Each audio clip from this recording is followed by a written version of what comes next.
Hey everybody, this is Brian here. This is going to be the last part of my top 10 favorite characters, or top 20 really it was. The top 20 favorite characters, animated wise. The first 10 were film characters, the second 10 were TV show characters, like Scooby Doo or something.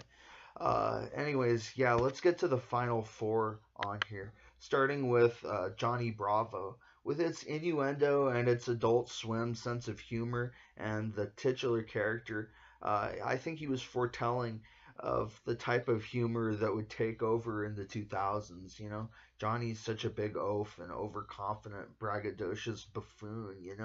I'm not sure this show would really fly now, and with the air of sensitivity and political correctness in this social media generation, Johnny may be a little too aggressive for today's crowd. Still, he was memorable, and he had his own poses and catchphrases that made him memorable.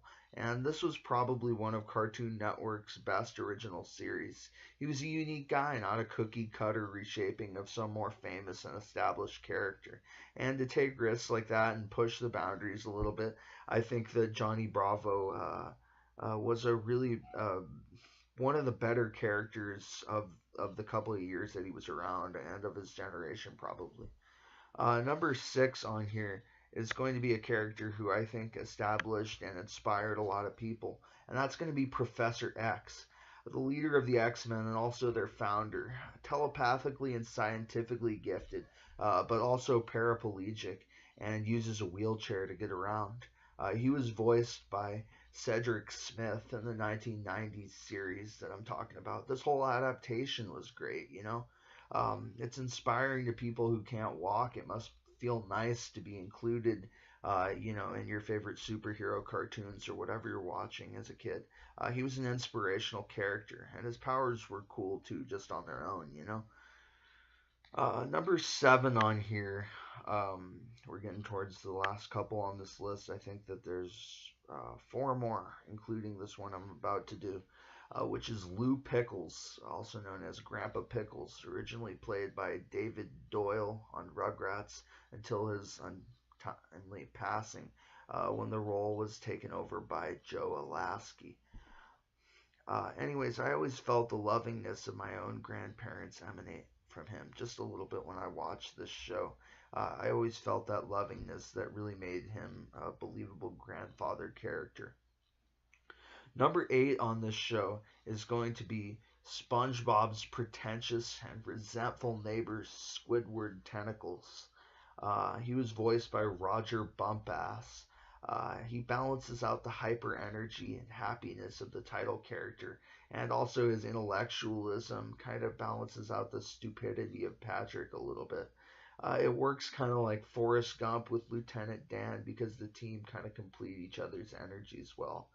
His intellectualism and playing an instrument are a polar opposite to his childlike neighbors, running around jellyfishing and getting each other and themselves into trouble. Number nine on here is going to be the title character on Nickelodeon's cult series Hey Arnold, Arnold Shortman. Yeah, that's right. His last name is apparently Shortman. Anyways, this show had less formulaic characters that were more interesting than other cartoon characters. This was one of the few shows that really molded its own universe and idiosyncrasies. He was voiced by several different people, namely the actors Torrin Caudell and Philip Van Dyke.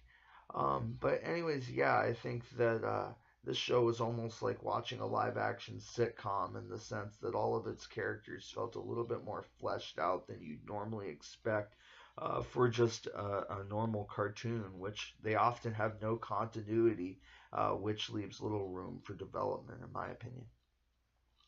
We're going to go on to the final entry on the list, on the second half of the list, which is Bender the Robot. He's voiced by John DiMaggio in Futurama as a sort of sidekick to Fry.